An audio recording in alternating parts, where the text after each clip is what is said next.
So students, in previous examples we have dealt some numericals of DC shunt generator.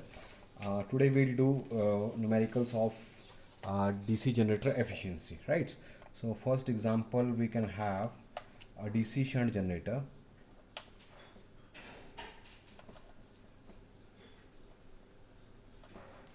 A DC shunt generator delivers 195 ampere at a terminal PD of 250 volt, right?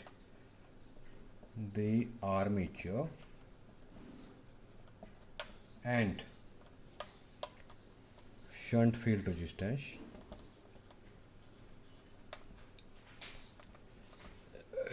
the armature and shunt field resistances are 0.02 ohm and 50 ohm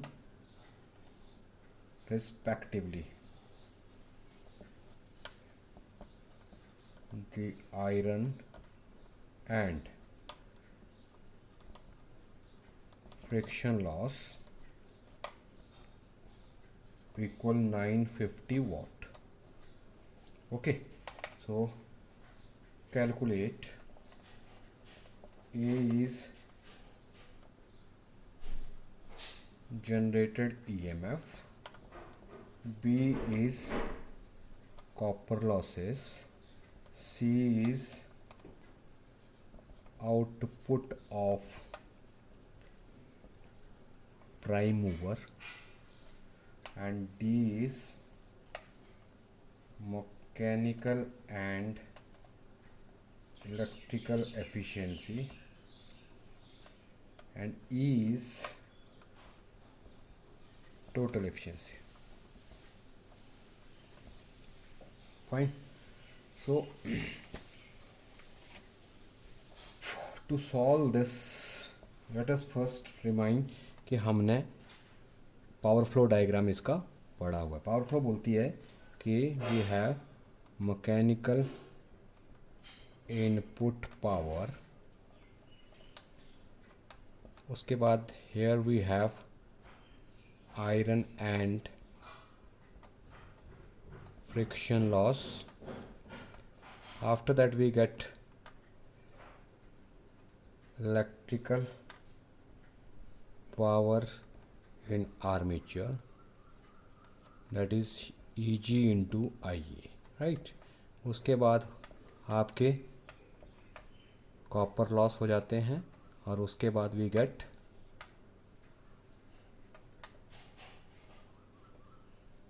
output power. ठीक है. So this was your A block, this was your B block, this was your C block. Okay, right. So let us start solving this question, right. तो सबसे पहले, क्योंकि ये shunt generator है, DC shunt generator, तो shunt generator बना लेते हैं. शंट जनरेटर में this is your I L, this is your I S H. ये न्यूमेरिकल हमने पहले भी किए हैं. ये आपकी शंट की फील्ड है, राइट. शंट फील्ड की 50 ओम है और आर ए जो है आपका 0.02 ओम है, राइट. ये आपका लोड है, यहाँ पे आपकी 250 वोल्ट है, राइट. 250 वोल्ट यहाँ दे रखी है इसने, और यहाँ आई एल जो है आपका ये 195 एम्पियर, राइट. तो सबसे पहले आई एस एच निकाल लेते हैं. आई एस एच क्या होगा आपका? Across voltage across are S H, that is 250 volt divided by 50 resistance, so this becomes your 5 ampere. so IL is your 195, ये गिवन है. therefore IA is IL plus ISH is equal to 195 plus 5 is equal to 200 ampere. ठीक है, ये निकाल लिया. अब हमें पता है EG क्या है. Generated EMF is always voltage plus यहाँ जो ड्रॉप होता है IA drop. so this becomes your 250 यहाँ पर है. IA आपका आ गया 200, आर ए आपका 0.02 है. So this becomes your 254 volt. So पहली चीज़ हमने निकाल ली जनरेटेड ईएमएफ, राइट. अब दूसरा आता है कॉपर लॉसेस. कॉपर लॉसेस हमें पता क्या होते हैं. कॉपर लॉसेस जो होते हैं हमारे, they are I square R losses, जो कि कहाँ होते हैं, वाइंडिंग में होते हैं। अब वाइंडिंग कहाँ कहाँ है, हमारी सीरीज और सीरीज वाइंडिंग है, सॉरी शंट वाइंडिंग है और आर्मेचर है। So I square R A armature copper loss हो गए, और I S H square R S H आपके सीरीज फील्ड वाइंडिंग में कॉपर लॉस हो गए। सो इसको अगर आप देखें, आई ए स्क्वेयर कितना था मेरा, ये हो गया हमारा 200 स्क्वेयर इंटू 0.02, ये आपका आ गया 800 वाट। आई एस एच आपका 5 स्क्वेयर इंटू 50, ये आ गया आपका 1250। You add both this you will get 2050 watt. So ये आपका आ गया copper losses, total copper losses. ठीक है, सो ये चीज़ सेकंड पार्ट भी आपने निकाल लिया, फाइन। सो अब चलते हैं हम थर्ड पार्ट के ऊपर, इसको मिटा लेता हूँ मैं।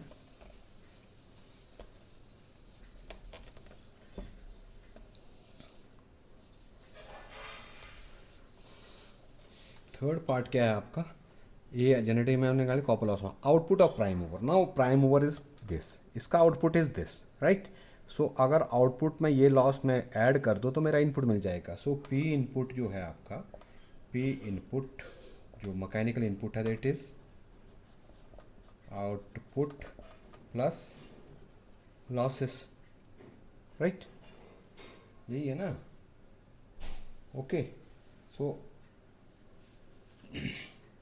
आउटपुट कितना आपको, ये आउटपुट कितना आपका, ये आपका ई G into I A plus losses, ये आपके आई स्क्वेयर आर लॉसेज दे रखे थे इसने, ये आपके आ गया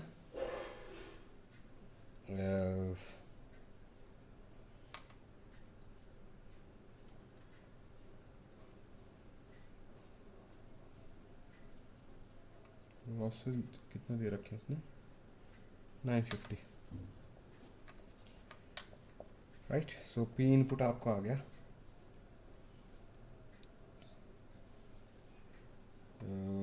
E G into I A is your E G, आपने निकाल लिया हुआ है। What was your E G was your 254 into I A was your 200 plus 950, right. So you calculate it, 254 is 50800 plus 950, this becomes your 50800 plus 950 is equal to 50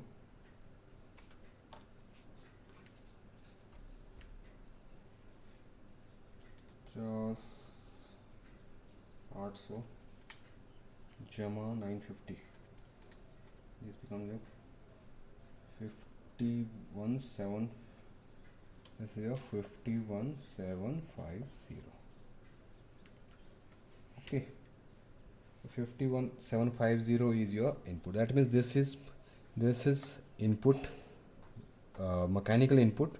so mechanical input जो है वो power input में इसका, तो output of prime mover is basically what, output of prime mover is basically mechanical input जो prime mover ने दी आपके पावर को। So this is your prime mover output 51750, got it, clear हो गया। Now mechanical efficiency will be equal to B upon A, हमने पढ़ा था। What is B, E G into I A, what is A, 51750, so this becomes your 50800 upon 51750, so this into 100। जब आप इसको solve करोगे calculator से, मैं इसको सॉल्व करता हूँ, so what I get is 98.2%. So this is your mechanical efficiency. Similarly, electrical efficiency is what? Electrical efficiency is C upon B. What is C? V into IL upon what is B? EG into IA. So V into IL is what? V कितना था आपका 250 into 195, EG into I आपने निकाला था अभी ऊपर 50800. So if I calculate 250 into 195, so this becomes your 48750. So this is 48750 divided by 50800. So this becomes your, multiplied by 100 also, this becomes your 95.9%. Similarly, if we want to have total efficiency, it is C upon A. What is C? V into IL. What is A? 51750. So if you do it, 48750 divided by 51750 into 100, this will be 94.2%. So that is how you have to calculate various efficiency in case of a DC generator. तो यहाँ ये आपने हर चीज़ इसमें आ गई, prime mover का input भी आ गया, prime mover का आउटपुट भी आ गया, राइट. सो ये इनपुट पावर जो आपके जनरेटर को मिली है, ये पी इनपुट जो थी आपकी मैकेनिकल पावर इनपुट जो आपको जनरेटर को मिली है, तो जनरेटर को जो इनपुट मिली है दैट मीन्स वो मैकेनिकल प्राइम मूवर की जो आउटपुट थी वो है, right. So that is how we have calculated P output. ठीक है. आप वैसे भी निकाल सकते हो, आप टोटल लॉसेस निकाल लेते हैं. हाँ, ये टोटल कॉपर लॉसेस में ये लॉसेस ऐड कर लो और टोटल आउटपुट में से इस लॉसेस को अगर ऐड कर लो तो वो भी आपकी प्राइम मूवर की इनपुट मिल जाएगी. So either way you calculate you will get the same answer, that is 51750 what. ठीक है. आई एम श्योर आपको ये न्यूमेरिकल समझ में आ गया होगा, राइट. Thank you.